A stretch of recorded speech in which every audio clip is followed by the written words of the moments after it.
여러분, 오늘 설교 제목처럼 너의 구원을 이루라, 그 두렵고 떨리는 마음으로 너의 구원을 이루라, 이 말씀 제목을 들을 때 느낌이 어떠세요?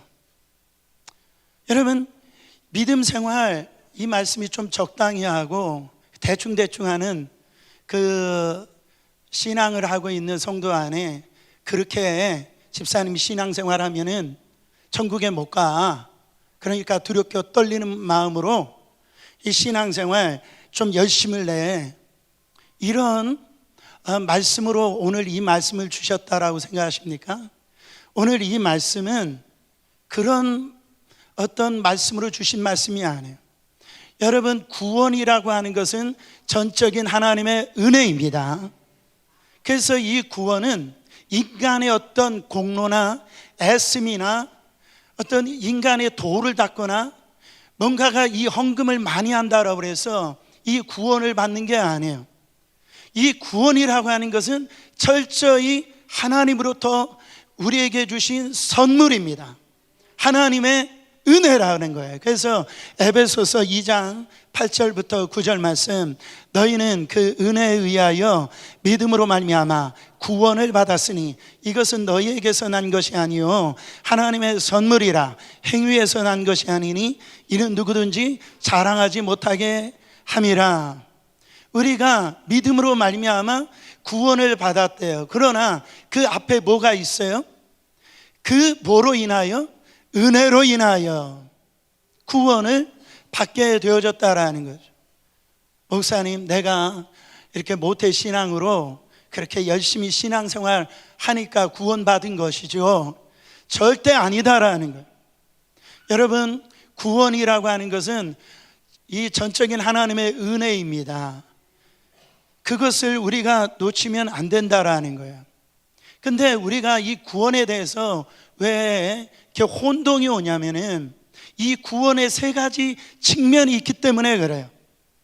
첫 번째는 바로 이 justification이라고 하는 칭의의 구원이 있고, sanctification이라고 하는 성화의 구원이 있고, glorification이라고 하는 영화의 구원이 있다라는, 이것을 구원으로 우리가 이 통합해서 이해를 하니까 혼동이 오는 거예요.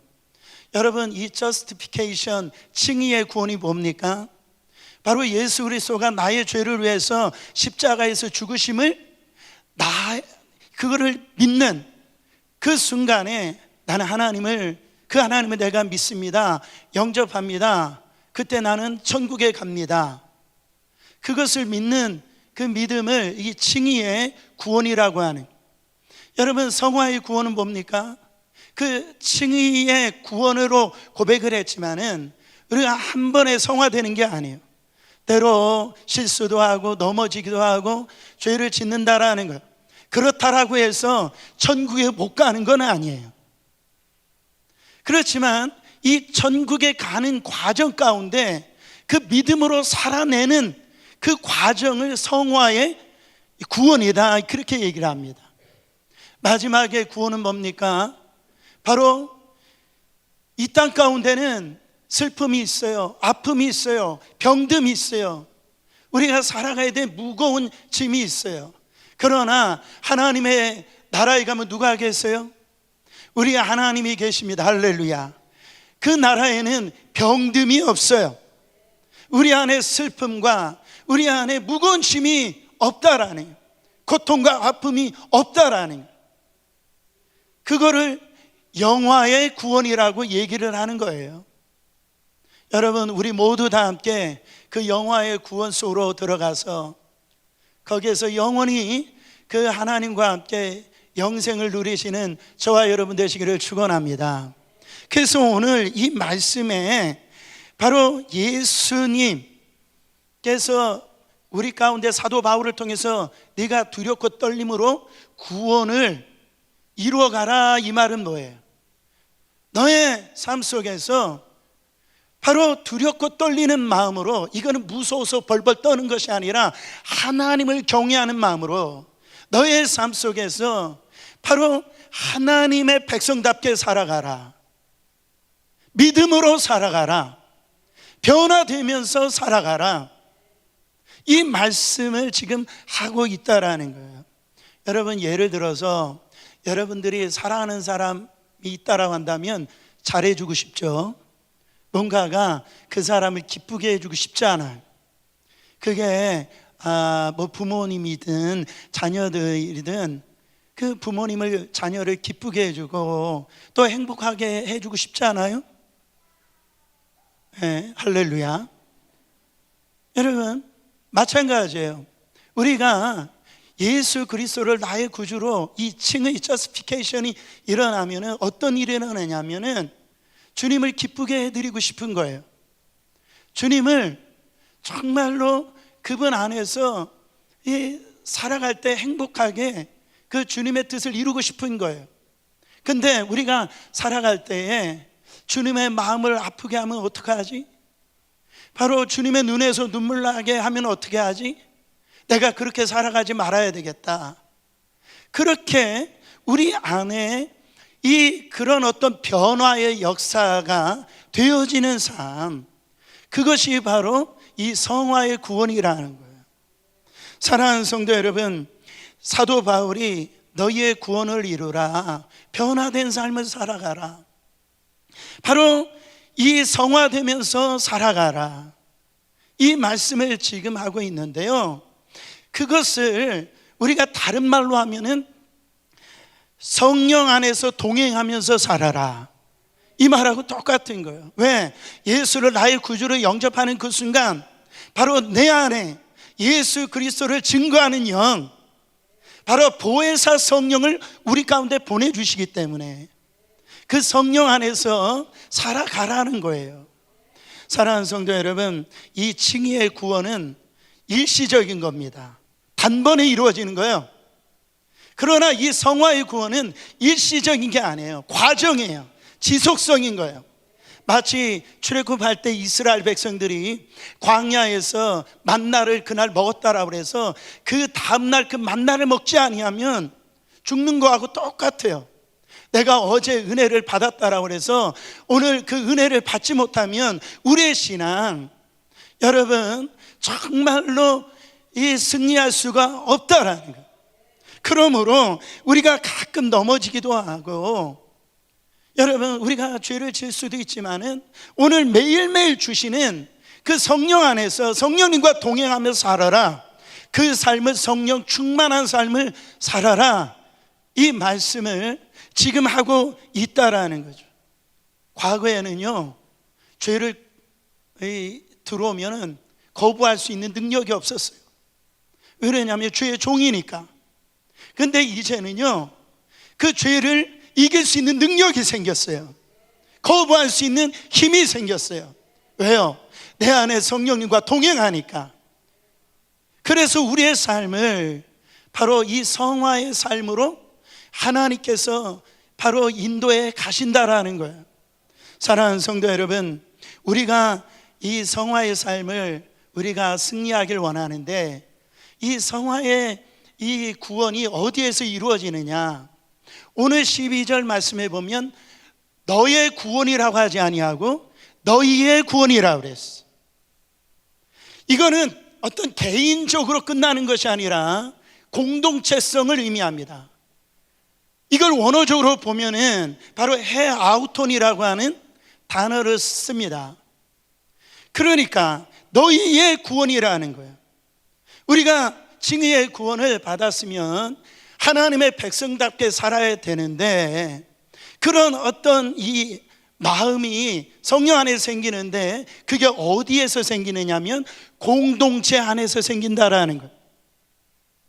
여러분, 나 구원받았어, 그렇게 얘기하는데 나는 내 마음대로 살 거야, 나는 내가 하고 싶은 대로 살 거야, 여러분, 그거 아니다라는 거죠. 바로 이제부터 구원받았으니까 이 구원받은 나의 이 신앙이 이 공동체 안에서 증명이 되라, 이 말이에요. 그것이 이 성화의 구원에서 나타나는 모습이라는 거죠. 여러분, 우리나라가 이 1970년대 이후부터 이 기도원 운동이 일어났어요. 그래가지고요, 뭐 봄, 여름, 가을, 겨울 상관없이 사시사철 뭐 한국에 유명한 기도원들이 있잖아요. 뭐 한월산 기도원, 용문산 기도원, 뭐 감림산 기도원, 아마 갔다 오신 분들도 있을 거예요. 여러분, 그 기도원의 신앙이 필요합니다. 제가 필요 없다라는 게 아니에요. 그러나 우리의 이 신앙은요, 이 불교처럼 어디 깊은 산속에 들어가 가지고 아주 새소리가 나고 이렇게 물소리가 나는 아주 경치 좋은 곳에, 거기에서 이 초월적인 삶을 사는 것이 바로 이 신앙의 모습이 아니라는, 이 신앙의 모습은 어쩜 그렇게 부부간이 안 맞아요? 그 부부간의 이 공동체 안에서 가끔 싸울 수도 있고 다툼이 있지만은 거기서 살아내는 것, 직장에서 믿지 않는 자들과 살아갈 때에 여러분, 그들 안에 유혹도 받고요, 그것 때문에 넘어지기도 하지만은 그 삶의 현장에서 빛과 소금의 역할을 감당하면서 살아가는 것이 바로 우리의 신앙이라는 거예요. 공동체 안에서 이루어지는 그것이 이 훈련되어지는 것이죠. 근데 우리는 뭡니까? 나 너 때문에 못 살겠다라는, 우리가 결혼할 때 나는 너 없으면 못 살겠다 해놓고 왜 그러는 거예요? 너 때문에 못 살겠다라는, 그래가지고 갈라서려고 하고. 여러분, 구역에서도 마찬가지입니다. 그 안에 목사님 이 구역 마음에 안 들어요, 옮겨주세요. 왜 이러는 거예요? 이 구원을 이루어가고 있지 못하는 삶을 지금 살아가고 있는 거예요. 사랑하는 성도 여러분, 잘 들으시길 바랍니다. 그래서 오늘 14절에 사도 바울이 이렇게 얘기합니다. 모든 일을 원망과 시비가 없게 하라. 할렐루야. 여러분, 원망은 하나님 앞에 하는 거예요. 시비는 사람 앞에 하는 겁니다. 우리가 이것은 뭐냐면은 신앙생활을 할 때, 이 공동체적인 생활을 할 때에 자꾸 우리의 신앙생활에 원망이 생기고 이렇게 시비가 생긴다라는 거예요. 그래서 이스라엘 백성들이 광야 40년을 갔다가 이게 보내면서 그들이 한 일이라고 하는 것은 원망과 시비밖에 없어요. 그래서 하나님과의 관계가 끊어지는 거죠. 더우면 덥다고 원망하고, 추우면 춥다고 원망하고, 고기가 없다라고 원망하고. 여러분, 또 시비는 뭡니까?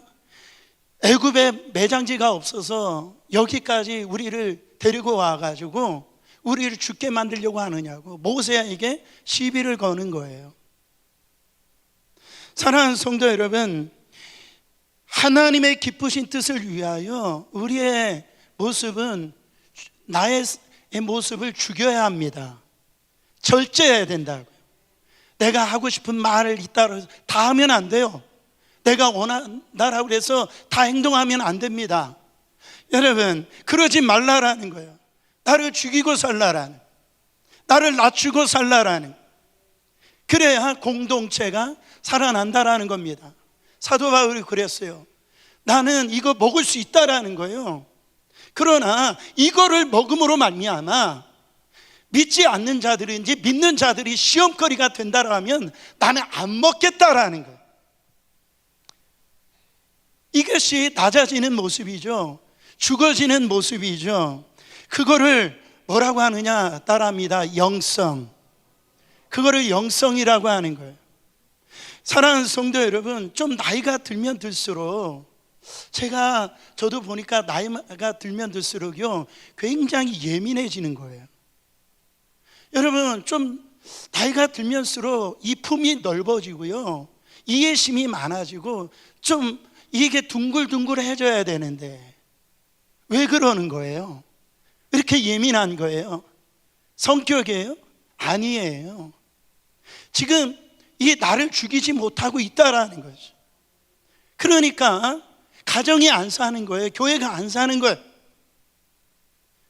사랑하는 성도 여러분, 이 영성은 어디에, 이 스피리추얼리티라고 하는 것이 어디에서 증명이 되냐면 릴레이션십에서 증명이 되는 거예요. 관계에서. 목사님, 저 믿음이 있어요. 제가 얼마나 믿음이 있는 줄 알아요? 그런데요, 이 사람 믿음이 있어? 그럼 부부관계가 어떠냐는 거예요. 구역 간의 이 관계가 어떠냐는 거예요.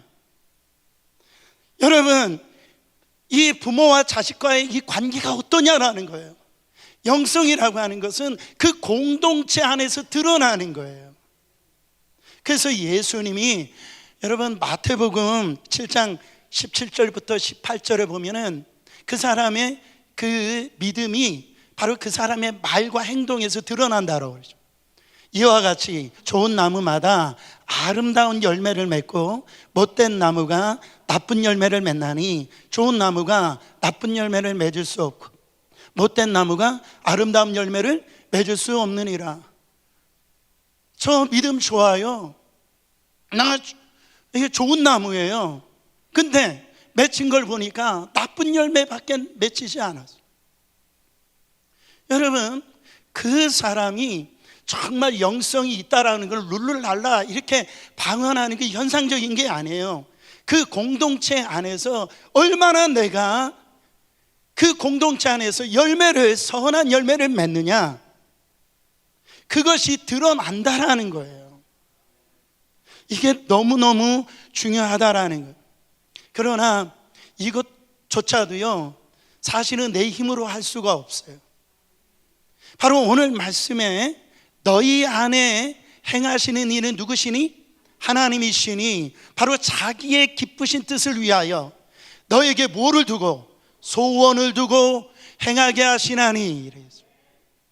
사랑하는 성도 여러분, 내 힘으로 잡는 거 한계가 있어요.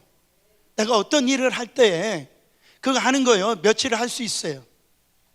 그러나 주님 앞에 설 때까지 정말로 그 일을 할 수 있는 것은 내 힘으로 오는 게 아니에요. 내 마음과 내 소원을 두고 행하시는 그 하나님의 역사가 있어야 됩니다. 내가 저 사람하고 불편해. 여러분, 내가 세상에서 돈 버는 거 쉬워요? 그러나 거기서 인내하고 참고, 여러분 누구나 다 똑같은 거예요. 부부 생활하는 거 쉽지 않습니다.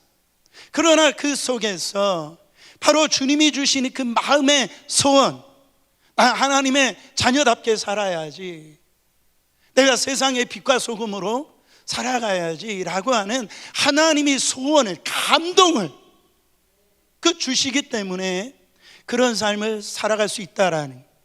여러분, 정말 어떤 큰 기적과 역사를 이루기 전에 하나님께서 뭐를 먼저 주시냐면 그 사람 안에 소원을 주세요. 감동을 주신다라는. 여러분 보세요, 베드로도요, 닭 우는 소리에 회개합니다. 하나님은 어떤 방법으로 우리 가운데 말씀하시는지 몰라요. 그러니까 하나님은 우리의 예배를 통해서, 찬양을 통해서, 기도를 통해서, 말씀을 통하여서 하나님의 소원이 임한다고요. 감동이 임한다고요. 왜? 그 일을 우리 하나님이 행하시기 때문에 그래요. 대표적인 예가 정말 많이 있지만 여호수아입니다. 여러분, 여호수아가 이제 가나안 땅에 들어갑니다. 거기에는 호전적인 민족이 있어요. 이 민족들은 싸움꾼들이에요. 싸움의 민족이라고요. 싸움의 일가견이 있는 민족이라고요. 그 정탐꾼들이 돌아왔을 때, 여러분 여호수아하고 정탐꾼들이 제일 먼저 한 게 뭔지 아세요?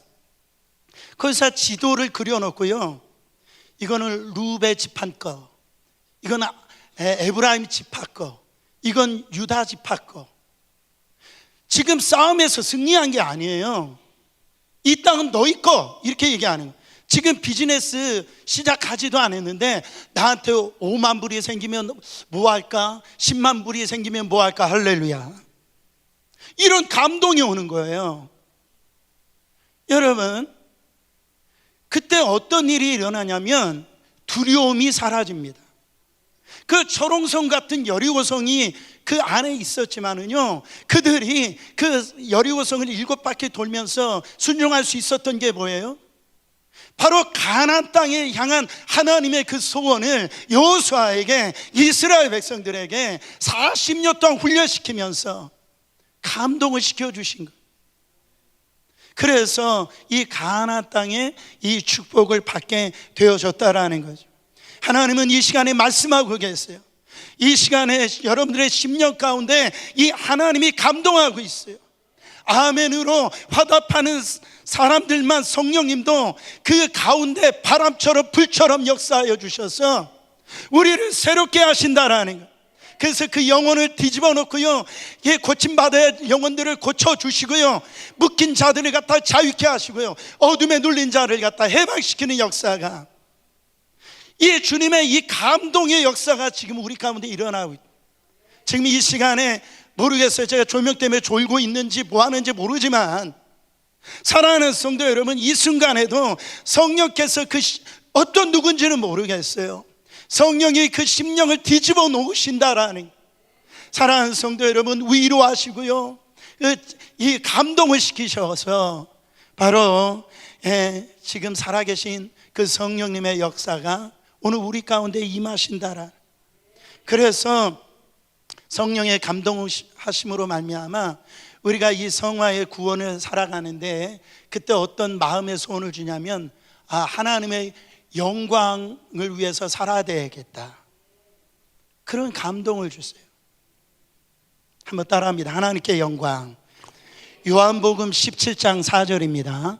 아버지께서 내게 하라고 주신 일을 내가 이루어 아버지를 이 세상에서 영화롭게 하였사오니.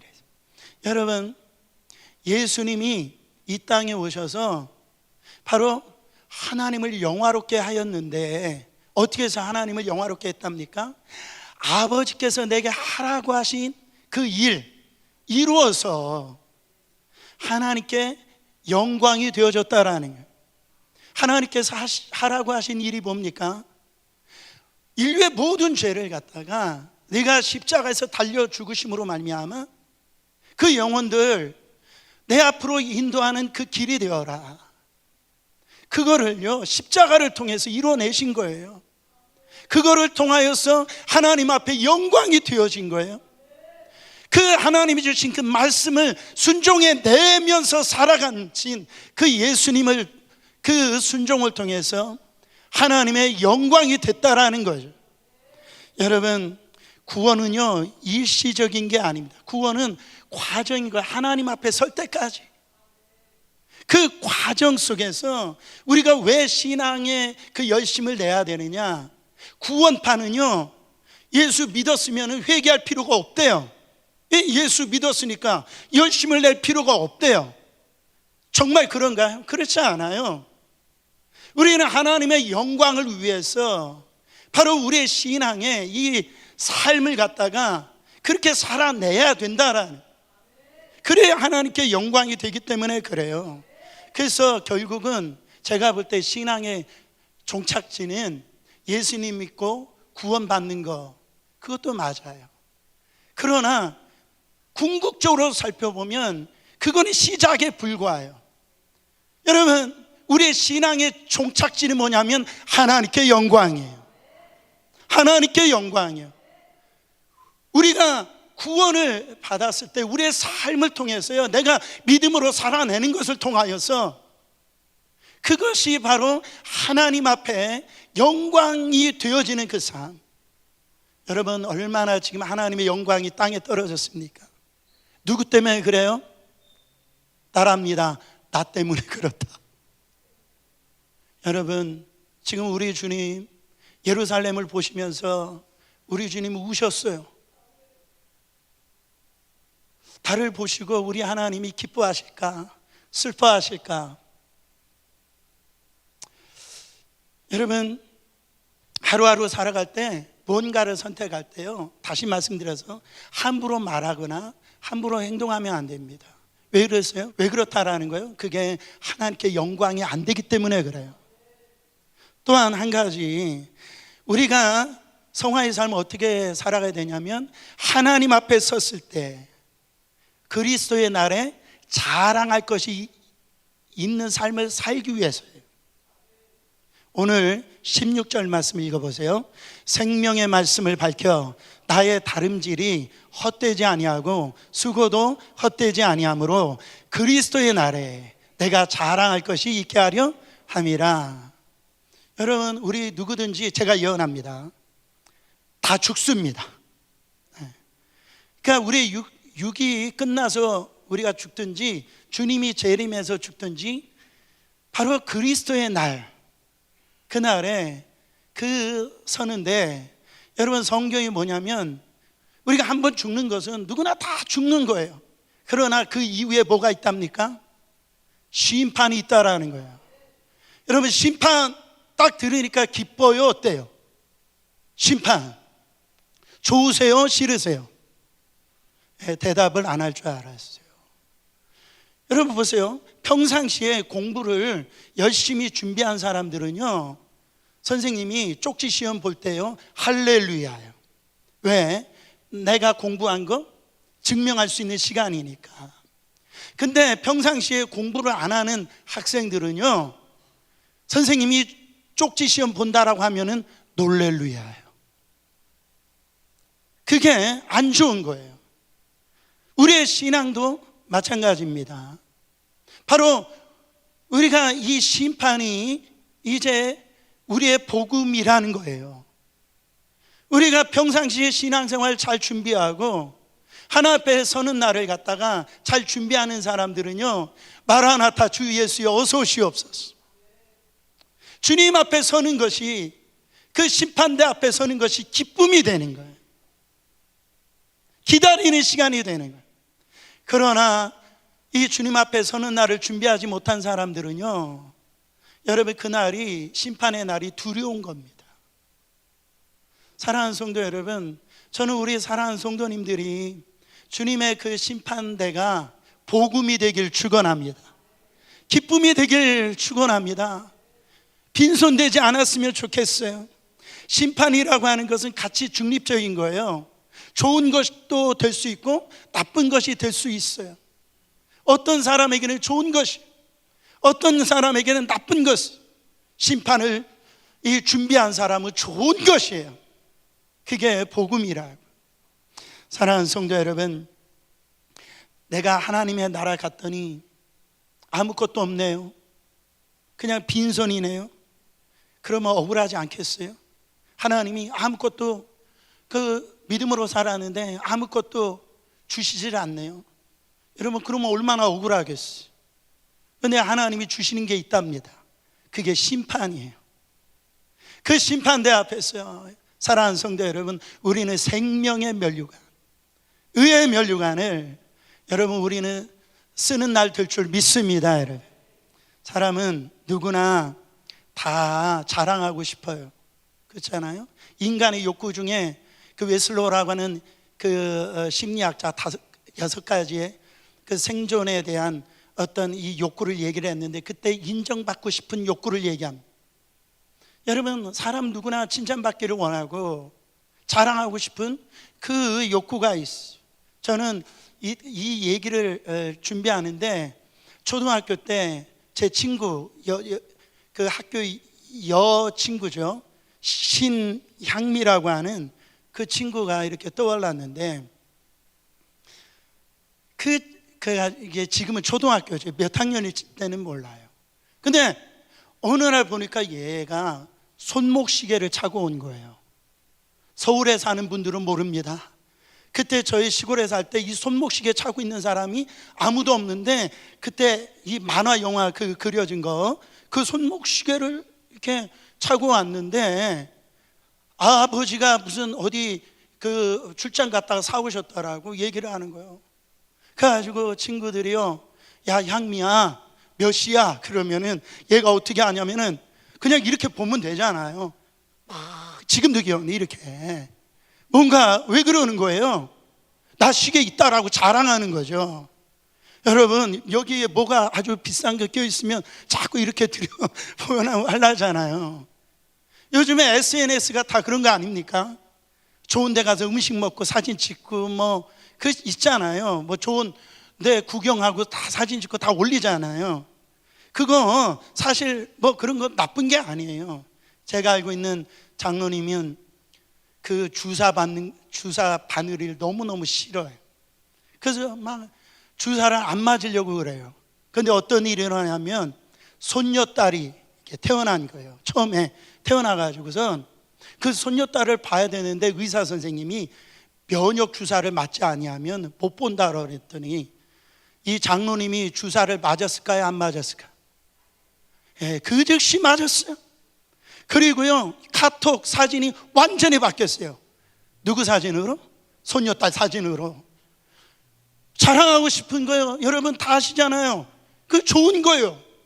여러분, 그러나 이것이 어떤 게 나쁜 것은 아니지만 그것에 자칫 잘못하다가 여러분 그것에 이 취하면은 하나님을 보질 못하게 되어지는 거예요.